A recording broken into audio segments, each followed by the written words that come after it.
Yesterday, I watched the debate between Chuck Schumer and Joe Pinion running for New York State Senator, and I noticed not only the Chuck Schumer but the moderators they focus like the entire left. To understand the left and the right, the left lives in what can be possibilities,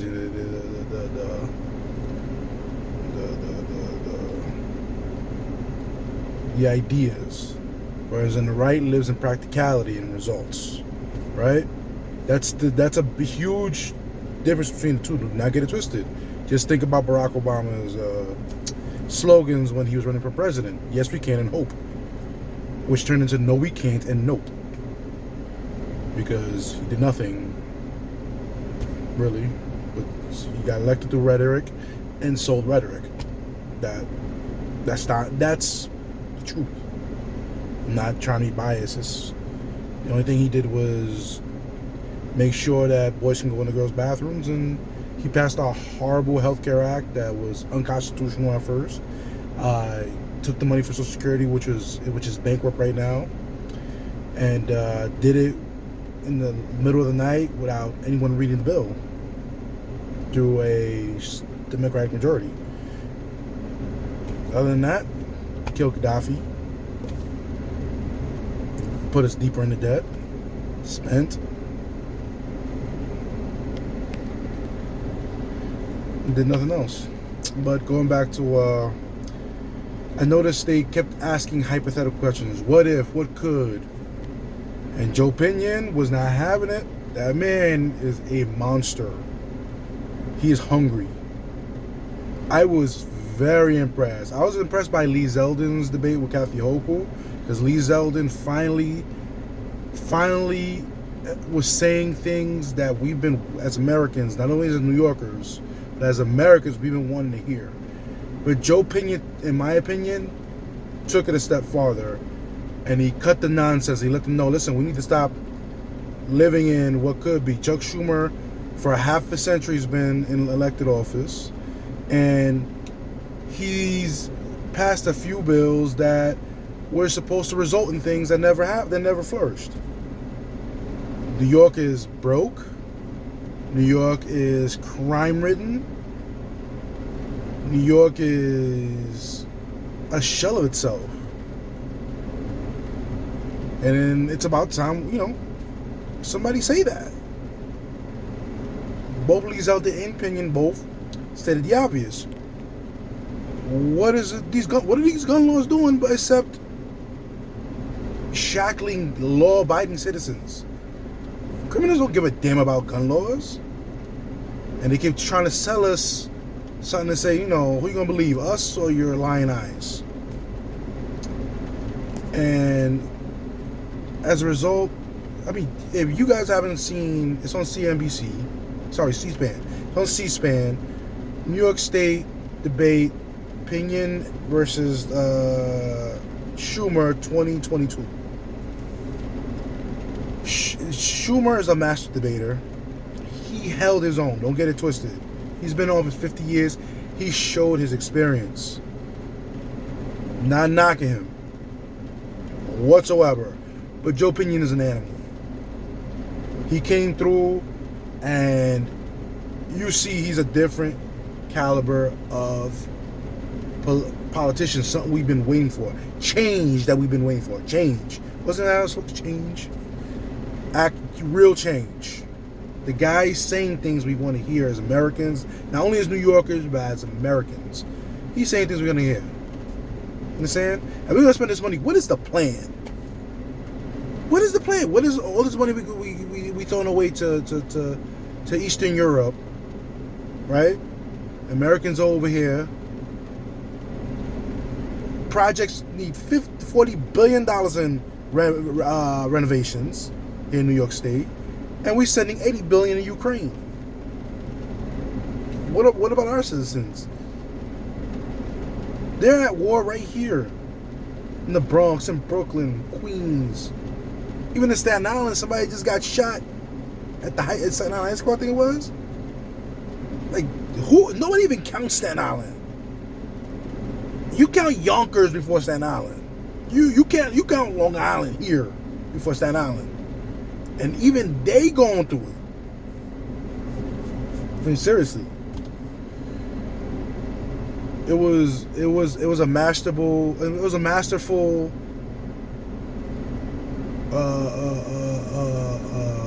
showing by a master politician in Chuck Schumer. His job, he just tried to make sure he didn't lose. That was his game plan, and you knew it going ahead. Just don't lose. But Joe Pinion's a different animal. Joe Pinion just needed to make him bite, and sure as hell at the end, towards the middle and the end, he made him nibble. And it's hard to get someone with that much experience, that good.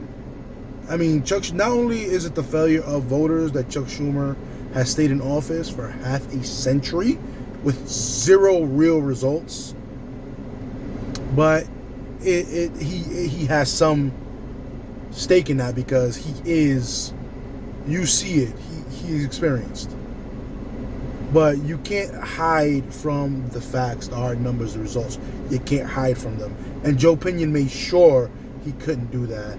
And it's so sad that we don't pay more attention to our local and state races.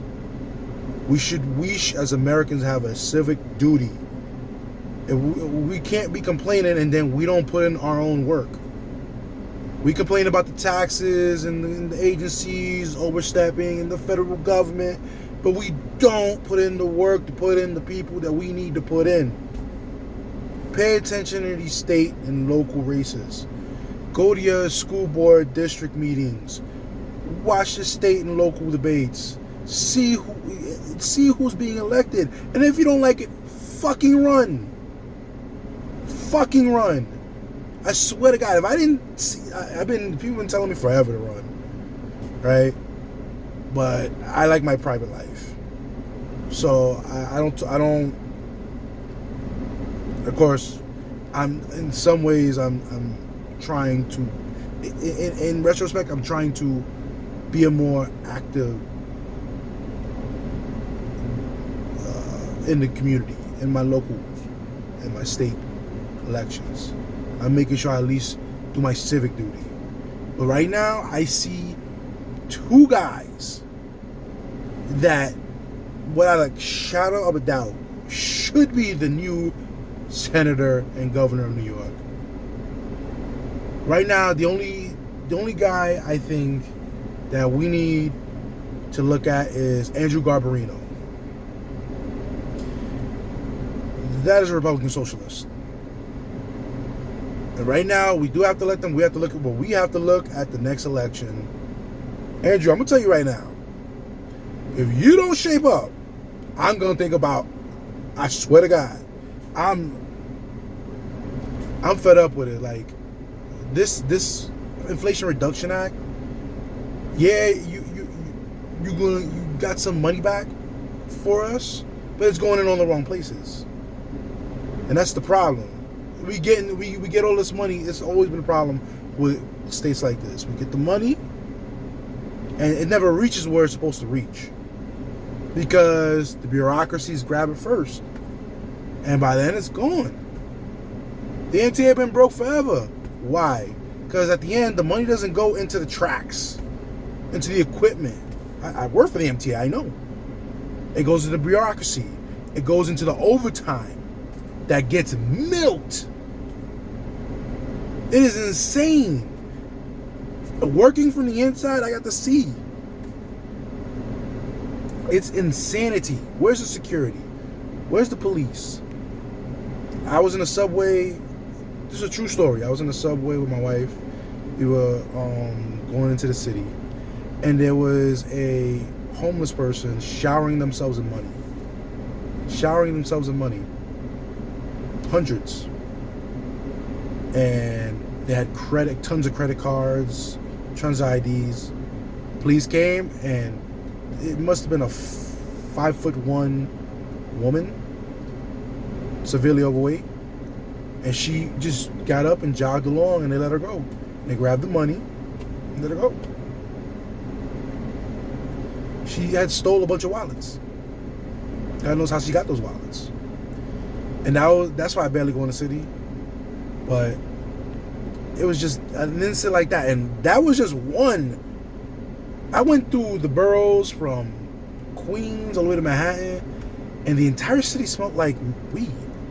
Smoke. That isn't an attractive smell. When everywhere you go, you hear nothing, you smell nothing but an ashtray. It's disgusting. How do people live like that? People smoking in the platforms? Like, come on, son. This state is out of control. The city's out of control. And we need change. Actual change. Not that shit we were promised 2008, 2012. Not that shit we got sold. Real change. Real, not hope. We need change.